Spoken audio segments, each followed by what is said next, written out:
Oscar Guy here. So I finally watched Ruben Östlund's Triangle of Sadness. This was my first Östlund film, so I came into this one with no expectations other than knowing that this won the Palme d'Or, and this is Östlund's second Palme d'Or. So yeah, the bar for me was indeed pretty high, to be honest. I watched it with a few friends and had a mostly good time, but came out of it with some mixed emotions. Let's talk about it. Like the last film I Quickie reviewed, White Noise, this film is split up into 3 numbered acts. I will say right off the bat, the second act of this film was a total blast. No pun intended. Triangle of Sadness pulls no punches, satirizing absolutely everything possible about class hierarchy and social structures, to the point where it eventually gets a bit exhausting for me. And no, I'm not even talking about the sheer abundance of bodily fluids being thrown in every which direction, but with the Marxist versus capitalist, class conflict, rich people bad debates and arguments being literally shoved down our throats by Woody Harrelson and Zlatko Buric,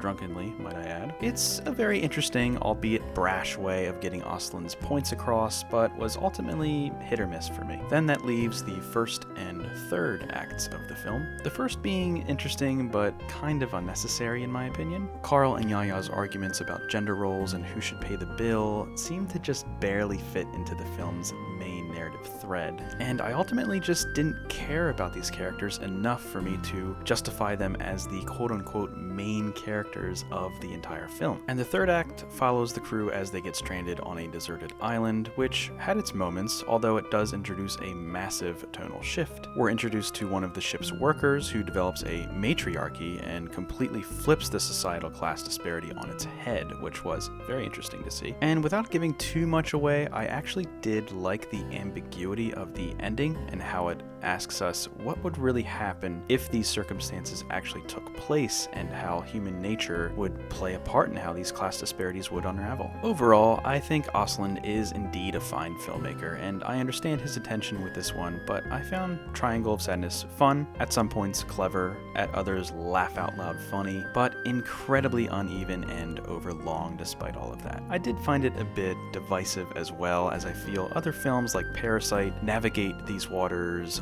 much more elegantly, I suppose. Anyway, that's just my opinion. I understand why people may be into this one, but I'm just not 100% there. Watch it with your friends for an almost guaranteed hoot and hollering time in Act 2 and see what you think. I'm going to give Triangle of Sadness a strong 3.5 out of 5. As for its Oscar chances, I'm not sure what the Academy will even think about this movie. I don't know, man. I just don't know. Whatever chances it has at the Academy Awards are kind of outside shots, but they would be nice surprises in categories like Original Screenplay and Best Supporting Actress for Dali de Leon, who is very solid. As Abigail, the matriarch figure in Act 3, I think she is pretty deserving of a nod. Other than that, we're just gonna have to wait and see, my friends. Thanks so much for watching, and Oscar Guy is out.